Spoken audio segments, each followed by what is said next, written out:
हम सबकी सुबह की पहली मील, हमारा नाश्ता, क्या ये हमें दिन भर के लिए तैयार कर रहा है या फिर अनजाने में हमें बीमार? चलिए आज अपनी नाश्ते की प्लेट को एक अलग नजर से देखते हैं, आयुर्वेद की नजर से, और समझते हैं कि ये सदियों पुराना ज्ञान हमें क्या सिखा सकता है।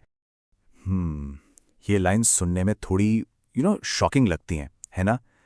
लेकिन स्रोत का ये सवाल हमें एक पल रुककर सोचने पर मजबूर तो जरूर करता है। तो चलिए इस विश्लेषण में हम इसी दावे की गहराई में जाते हैं और देखते हैं कि हमारी सुबह की आदतें सच में हमारी सेहत बना रही हैं या बिगाड़ रही हैं। तो शुरुआत करते हैं उस पहली और सबसे जरूरी चेतावनी से, जो इस पूरे विश्लेषण की समझिए नींव है। सुबह की भागदौड़, अक्सर हाथ में क्या होता है? चाय, बिस्किट, ब्रेड या फिर पैकेट वाला कोई स्नैक, है ना? स्रोत के मुताबिक ये चीजें शायद पल भर के लिए भूख तो मिटा देती हैं, लेकिन हमारे शरीर को एनर्जी देने के बजाय अंदर से खोखला कर रही हैं। वाओ, ये एक बहुत ही पावरफुल मेटाफोर है। इसका मतलब बिल्कुल साफ है। जो भी पैकेट बंद और प्रोसेस्ड खाना है, वो शरीर में पोषण नहीं बन रहा, वो कचरे की तरह जमा हो रहा है। और ये एक ऐसा कचरा है जो अंदर ही अंदर सड़कर बीमारियों के लिए जमीन तैयार करता है। तो सवाल ये उठता है कि इस चेतावनी के पीछे का लॉजिक क्या है। आइए अब समझते हैं आयुर्वेद के उस प्रिंसिपल को जो बताता है कि हर खाना एक जैसा नहीं होता। ये कॉन्सेप्ट बहुत ही इंटरेस्टिंग है। प्राणहीन भोजन मतलब लाइफलेस फूड। आयुर्वेद के हिसाब से जिस भोजन में प्राण यानी कि लाइफ फोर्स नहीं है, वो पेट तो फुला देगा लेकिन शरीर को असली ताकत या एनर्जी नहीं दे सकता। ये बस एक खाली कैलोरी जैसा है। जरा यहां देखिए, फर्क कितना साफ दिख रहा है। एक तरफ हैं डिब्बे में बंद नूडल्स और कॉर्नफ्लेक्स, और दूसरी तरफ गर्मा गर्म चूल्हे से उतरा ताज़ा दलिया या सत्तू। स्रोत यहां तक कहता है कि ये प्राणहीन भोजन हमारी आंतों में जाकर बिल्कुल गोंद की तरह चिपक जाता है और पूरे डाइजेशन सिस्टम को ब्लॉक कर देता है। ये बात सीधे हमारे पूर्वजों के ज्ञान से जुड़ती है। उनकी वो जबरदस्त सेहत और लंबी उम्र का राज किसी सप्लीमेंट में नहीं था, बल्कि उनकी थाली में था। एक ऐसी थाली जो डिब्बे की कन्वीनियंस पर नहीं, चूल्हे की पौष्टिकता पर डिपेंड करती थी।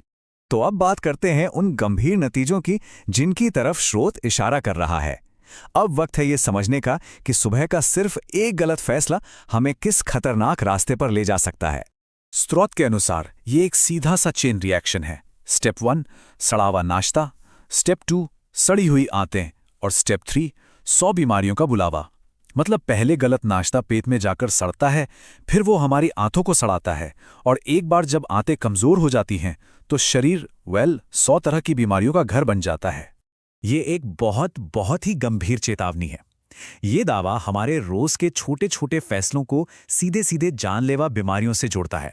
मतलब साफ है, सेहत की नींव हर सुबह रखी जाती है। एक पल के लिए सोचिए, इसका जवाब इस पूरी बात के सबसे मजबूत तर्क को सामने लाएगा। जवाब है देसी घी का हलवा। बिल्कुल, जब शरीर अपनी सबसे कमजोर हालत में होता है, जब उसे अंदरूनी मरम्मत की सबसे ज्यादा जरूरत होती है, तब उसे डिब्बे वाला खाना नहीं दिया जाता। उसे वो चीज दी जाती है जिसमें प्राण हो। स्रोत इसे सिर्फ खाना नहीं मानता, बल्कि शरीर को दोबारा जिंदा करने वाली एक औषधि मानता है। तो अब तक हमने खतरे की घंटी सुनी, प्रॉब्लम को समझा, पर अच्छी बात यह है कि हर समस्या का एक समाधान होता है। तो चलिए अब बढ़ते हैं सॉल्यूशन की तरफ और देखते हैं वो 5 अमृत जैसे विकल्प जो स्रोत हमें सुझाता है। यहां देखिए, समाधान बिल्कुल साफ है। पहला, देसी घी का हलवा, हड्डियों और दिमाग की मजबूती के लिए। फिर है सत्तू का शरबत, एनर्जी और पेट को ठंडक देने के लिए। भीगे चने और बादाम, मसल्स और स्टैमिना बढ़ाने के लिए। और ताजे फल और दलिया, जो डाइजेशन को सुपर फास्ट बनाते हैं। हर विकल्प का एक खास फायदा है। ये सिर्फ पेट नहीं भर रहे हैं, बल्कि शरीर के अलग अलग हिस्सों को पोषण देकर उन्हें मजबूत बना रहे हैं। और इन सभी सॉल्यूशंस का निचोड़ बस एक ही नियम में है। जो कुछ भी रसोई में ताज़ा बनता है, वही असली अमृत है। सिंपल। पैकेट से निकली किसी भी चीज के मुकाबले जो कुछ भी घर की रसोई में प्यार और ताजगी से बनता है, वही शरीर के लिए सच्चा अमृत है। और ये अंतिम तर्क शायद सबसे पावरफुल है। सोचने वाली बात है ना? ये हमें बताता है कि सुबह के वो 15 मिनट जिन्हें हम अक्सर बचाने की कोशिश करते हैं, वो असल में भविष्य के लाखों रुपए और अच्छी सेहत का एक छोटा सा लेकिन बहुत बहुत कीमती इन्वेस्टमेंट है।